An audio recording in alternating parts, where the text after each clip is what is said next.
Opal woke me up in the middle of the night last night multiple times, so I hope I will still make a little sense today. I want to talk a little bit more about this post because I was literally just having this conversation with my friends Natalie and Tiffany yesterday after processing a bunch of coaching calls that I've had in the last couple weeks.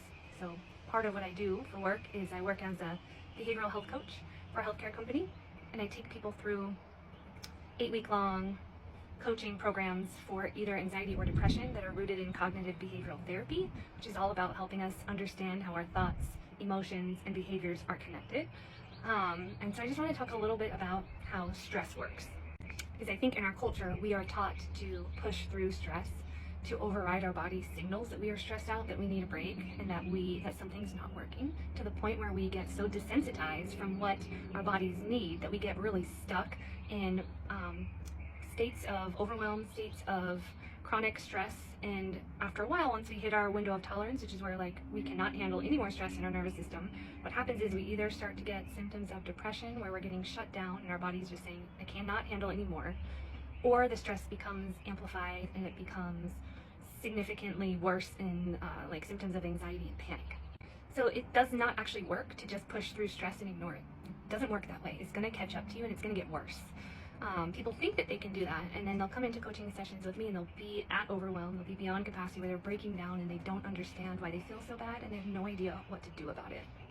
And what also happens, because our thoughts, emotions, and behaviors are connected, is that our mind will start telling us stories about how we are feeling at life, or we are not good enough in some way, we're not keeping up, we need to double down, we need to do more, we need to rescue ourselves in some way, prove our worth in some way by doing more, which is actually the exact opposite of what we need. So one thing we can do is we can recognize when those thoughts are happening and catch them before they start to become a spiral. We can get better at saying, hey, I think that my mind is lying to me right now and telling me that I'm lazy and telling me that I feel this way because I'm not doing enough, and so I should do more, instead of press pause and take a rest or take a break or figure out what my body really needs to feel better. So Opal wants to be extra close today, apparently. So people get on these coaching calls with me, which is awesome because they are reaching out and asking for help, right? And it's really fascinating to me because generally I can pretty quickly put my finger on, this is what you need. This is what's not happening right now. And it's really mostly pretty simple stuff, but I think that when we get to this place of overwhelm, we've lost sensitivity. We're not in our bodies, we're not connected to our intuition, to our sense of center, to the signals that our bodies are sending us all the time. We can't hear them, we can't understand them.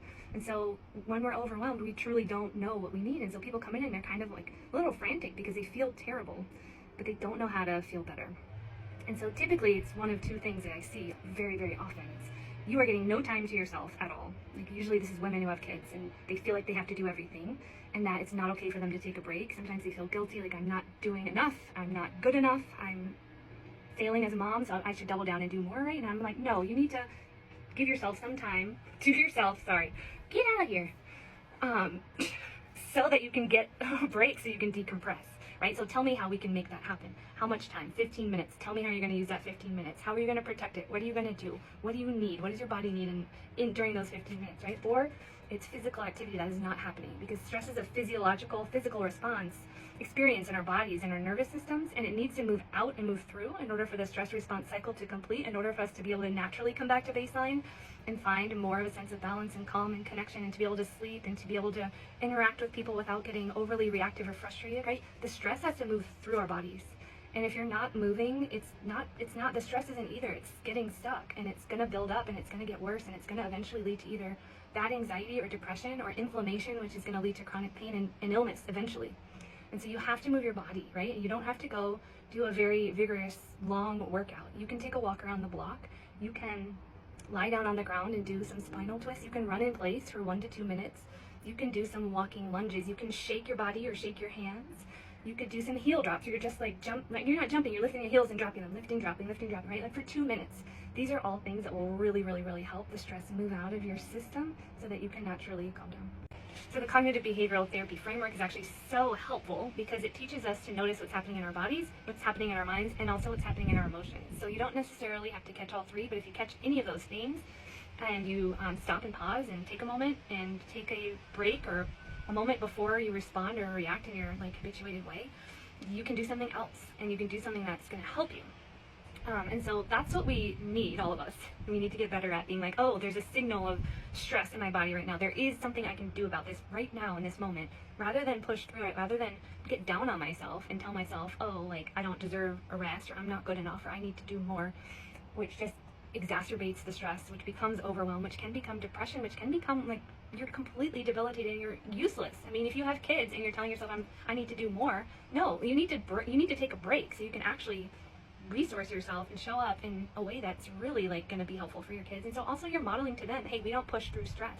We listen to our bodies. We take a moment.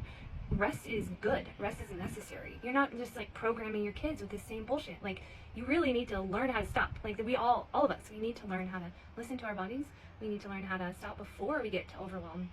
And we need to learn that there are super simple things that we can be doing all the time that make a really, really, really big difference. So